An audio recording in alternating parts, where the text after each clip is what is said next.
కాపులకు రిజర్వేషన్స్ కల్పించాలనే సంకల్ప బలంతో చిత్తూరు నుంచి అమరావతి వరకు కాపు బలిజ ఒంటరి తెగల సంఘం నాయకులు కలిసి చేస్తున్న పాదయాత్ర ఆంధ్ర భద్రాద్రి ఒంటిమిట్టకు చేరుకున్న నేపథ్యంలో అడ్వకేట్ యనమల సుధారాణి మరియు బలిజ యువనేత మన అభి రెస్టారెంట్ అధినేత తోట వెంకట్ తదితరులను ఘన స్వాగతంగా పలికారు. ఈ నేపథ్యంలో రాజంపేట డివిజన్ ఇన్ఛార్జి చంద్రశేఖర్ ముఖాముఖి.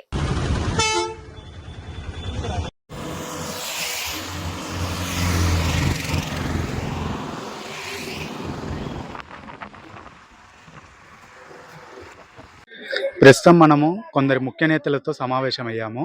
వాళ్ళు చిత్తూరు నుంచి అమరావతి వరకు పాదయాత్ర కొనసాగిస్తున్నారు.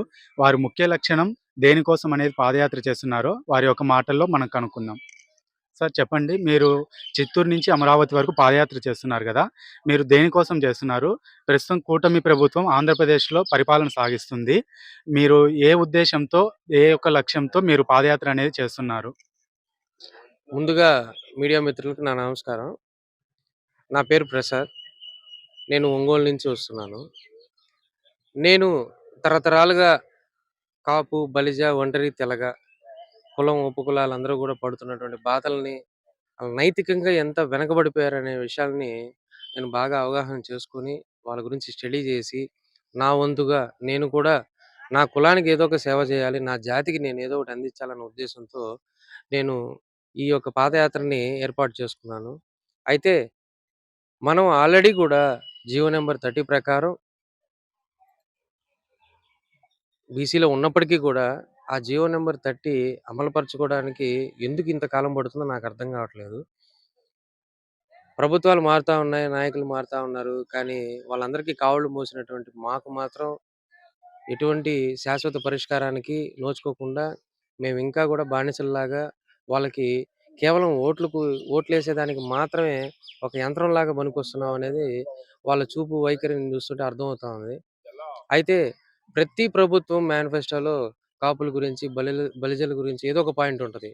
అంతే తప్ప రిజర్వేషన్ పాయింట్ మాత్రం రాదు. మిగిలిన కులాల మీద ఉన్నటువంటి ప్రేమ అభిమానాలు మా మీద ఎందుకు లేవో మాకు అర్థం కావట్లేదు. అగ్ర కులాల ఒక మనసులో మా గురించి ఏమనుకుంటున్నారో అది మీ విజ్ఞతకి వదిలేస్తున్నాను. అయితే నేను ఇప్పుడున్నటువంటి కుటుంబ ప్రభుత్వంలో ముఖ్యమంత్రి గారికి, ఉప ముఖ్యమంత్రి గారికి మేము పడుతున్న బాధలను కొత్తగా మీకు చెప్పాల్సిన అవసరం లేదు. అయినప్పటికీ కూడా ఒక వినతిపత్ర రూపంలో నేను చిత్తూరు నుండి అమరావతి వరకు పాదయాత్రగా నా యొక్క జాతి ఎక్కడైతే ఎక్కువ శాతం ఉన్నారో వాళ్ళందరినీ కలుస్తూ, నా యొక్క జాతి పెద్దలను కూడా కలుసుకుని వాళ్ళ యొక్క సలహాలు, సూచనలు కూడా తీసుకుంటూ వాళ్ళ యొక్క సలహాలు, సూచనలతో పాటు నా యాత్ర కొనసాగింపుకి వాళ్ళ యొక్క సపోర్ట్ని కూడా తీసుకుంటూ బయలుదేరాను. ఈరోజు అందులో భాగంగా ఒంటిమిట్టకు చేరుకుని ఇక్కడ రాముల వారి దర్శనం చేసుకున్నాను. ఇక్కడ సహకరించినటువంటి అడ్వకేట్ వాణి గారికి, సుధామణి గారికి నా ధన్యవాదాలు. ఇక్కడ ఉన్నటువంటి పెద్దలందరూ కూడా, జాతి పెద్దలందరూ కూడా ఈరోజు కొంతమంది వచ్చినప్పటికీ, కొంతమంది రాలేనప్పటికీ వాళ్ళందరికీ కూడా ధన్యవాదాలు. ఇదే విధంగా నా యాత్ర కొనసాగుతుంది, ముందుకెళ్తూనే ఉంటాం. అమరావతికి చేరుకొని వాళ్ళకి వినతిపత్రం ఇచ్చి వాళ్ళ యొక్క సంఘీభావం మీ సంఘీభావం కోసం కాదు, మా శాశ్వత పరిష్కారం కోసం వస్తున్నాను.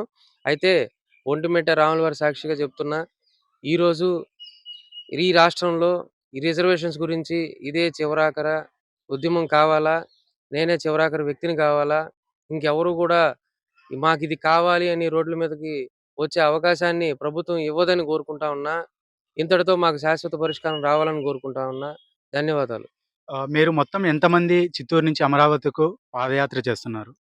మా టీము 15 మంది అండి మొదలెట్టింది. అయితే ఈ రోజున నేను ఏ ప్రాంతంలో అడుగుపెట్టినా ప్రతి అడుగుకి 10 మంది ఇన్స్పైర్ అవుతా ఉన్నారు, నాతో పాటు వస్తూనే ఉన్నారు. ఇక్కడ మీరు చూసినట్టయితే నా పక్కన ఉన్నటువంటి వ్యక్తి రాఘవయ్య గారు. ఈయన కాళహస్త్రి వాస్తవ్యుడు, 75 సంవత్సరాలు. నాయన నేను కూడా నడుస్తాను నీతో అని చెప్పి ఆయన గ్రామానికి వెళ్ళినప్పుడు ఆయన నాతో బయలుదేరాడు. ఇంకొక వ్యక్తి చూస్తే ఆయన వెంకటరమణయ్య గారు, ఆయన 60 సంవత్సరాలు, నేను కూడా వస్తాను అంటున్నాడు. సో ఇంతమంది ఈ వయసులో ఇంకా మా ఆకాంక్ష చావలేదు. అంటే మా యొక్క కోరిక నెరవేరినప్పుడు మా ఆకాంక్ష అలాగే బతికి ఉంటది కదా. మీరు అమరావతి చేరుకోవడానికి ఇంకా ఎంత సమయం పట్టొచ్చు? ఎన్ని రోజులు అవుతుందని మీరు అనుకుంటున్నారు? డెడ్ లైన్ అంటూ ఏం లేదండి. నా ప్రాంతాలు, నా జాతి ఎక్కువగా ఉన్నటువంటి ప్రాంతాలన్నీ కూడా విజిట్ చేయడమే నా లక్ష్యం. అలా విజిట్ చేసుకుంటూ పోతానే తప్ప నేను పలానా రోజుకి ఇన్ని రోజుల్లో నేను కంప్లీట్ చేయాలని నేను రోడ్ మెజర్‌మెంట్ చేయట్లేదు. నేను నా జాతిలో ఉన్నటువంటి అందరిని కూడా, నా బంధుమిత్రులందరినీ కూడా కలుసుకుంటూ, వాళ్ళ యొక్క సలహాలు, సూచనలు తీసుకుంటూ, అదే విధంగా వాళ్ళు ఒకవేళ నిర్లక్ష్యంగా ఉన్నా నేను చైతన్యపరుస్తూ, వాళ్ళ యొక్క సపోర్ట్‌ని కూడా తీసుకుంటూ బయలుదేరుతా ఉన్నా. ఇది 2 నెలలు పట్టినయి, 3 నెలలు పట్టినయి నేను అమరావతికి చేరేది. సో మనం చూస్తున్నాము కాపు బలిజల సామాజిక వర్గానికి సంబంధించి కొంతమంది ముఖ్య నేతలు చిత్తూరు నుంచి అమరావతి వరకు పాదయాత్ర చేస్తున్నారు. మరి వీళ్ళు అమరావతి చేరుకున్న తర్వాత అక్కడ ముఖ్యమంత్రి మరియు ఉప ముఖ్యమంత్రి వీళ్ళని ఏ విధంగా చూస్తారనేది మనం వేచి చూస్తాం. మీ కేటీవీ రిపోర్టర్ చంద్రశేఖర్. కడప జిల్లా ఒంటిమిట్ట మండలం. నా పేరు సుధామణి. నేను అడ్వకేట్‌ని. ఇక్కడే ఉంటాను ఒంటిమిట్టలో. మా చిత్తూరు నుంచి అమరావతి వరకు బలిజ సంఘం దగ్గర నుంచి రిజర్వేషన్ గురించి మా మా సంఘం వాళ్ళు చేస్తున్నందుకు నేను సంఘీభావం తెలియజేస్తున్నాను. అలాగే ఇక్కడ పెద్దవాళ్ళందరూ వాళ్ళకొచ్చి సహకరించినారు. వీళ్ళకందరికీ మేము వసతులన్నీ కల్పించినాము. ఇక్కడి నుంచి బయలుదేరి ప్రతి ప్రాంతంలోనూ మన అనే బలిజ సంఘం తరపున మన కోసం పోరాడే వాళ్ళ కోసం మీరందరూ పోరాడాలని నేను ఆశిస్తున్నాను. అలాగే ఎక్కడికి పోయినా వీళ్ళకు ఎందుకంటే మనం ఎంతవరకు వాళ్ళకు సార్ చెప్పినట్టు, ప్రసాద్ సార్ చెప్పినట్టు ఎంత వరకు వాళ్ళే చేసుకుంటారు తప్పితే మనకంటూ ఇంతవరకు ఏది చేయలేదు. ఇన్ని రోజులు ఈయన ఇన్నేళ్ల నుంచి పోరాడినా కూడా ఇంతవరకు ఈయన ఈ వయసు వచ్చేంత వరకు కూడా మనకి ఇంతవరకు రాలేదంటే అర్థం చేసుకోండి. మనము కమ్యూనిటీగా ఉండామా, లేదంటే ఒకే వర్గంలో ఉండామా, లేదంటే వాళ్ళకి సహకరిస్తానామా అనేది తెలియటం లేదు. అందుకని ప్రతి ఒక్కరూ మన బలిజ సంఘం ప్రతి ఒక్కరూ ఇతనికి సహకరించాలని చెప్పేసి మేము పోరాడతాము. ఖచ్చితంగా ప్రతి చోట ఇతనికి మంచి స్పందన రావాలని, రావాలి ఖచ్చితంగా రావాలి, చెయ్యాలి అని చెప్పి నేను ఆశిస్తున్నాను.